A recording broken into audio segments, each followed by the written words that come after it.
Let's talk about where smoke alarms are required to be placed. And to do that, I'm going to utilize a fact sheet that comes from NFPA link.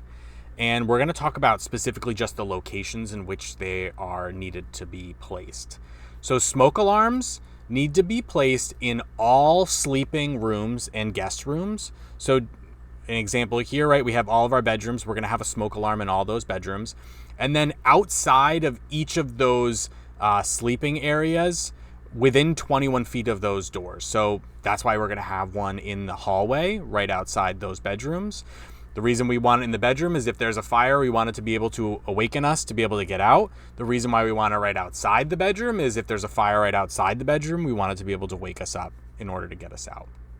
Then we also need one on every level of that dwelling unit, including the basement. So example here shows our basement level, we've got one, our main level, we have one, and then up with our bedrooms. So what that looks like in plan view, here's our example. We've got our bedrooms, and then we have our smoke alarm right outside. Because this is a single floor, we have one smoke alarm on that floor.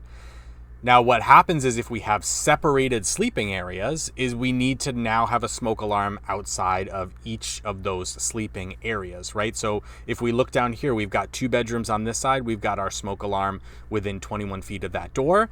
If we've got a bedroom all the way on the other side, then we're potentially going to need one on the other side if this smoke alarm right here is not within 21 feet of that door. So that's something you need to pay attention to, is if we have separated sleeping areas, you might need more smoke alarms in order to be able to alert somebody that there's a fire outside of that sleeping area.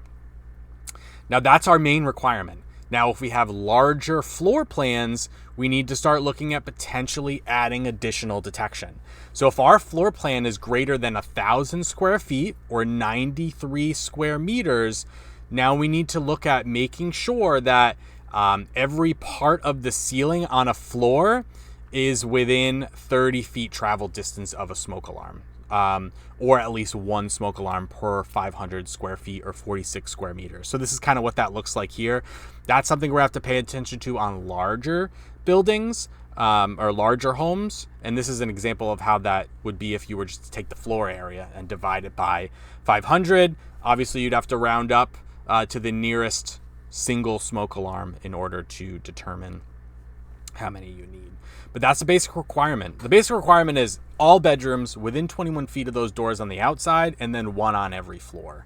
Now, I'll do another video coming up. Make sure you subscribe to the NFPA YouTube channel. I will do a video going over the placement rules of the smoke alarms, so pay attention to the YouTube channel. That'll be coming out. I'll also link a blog in the description below that kind of goes over selecting the right smoke alarm, so make sure to check that out.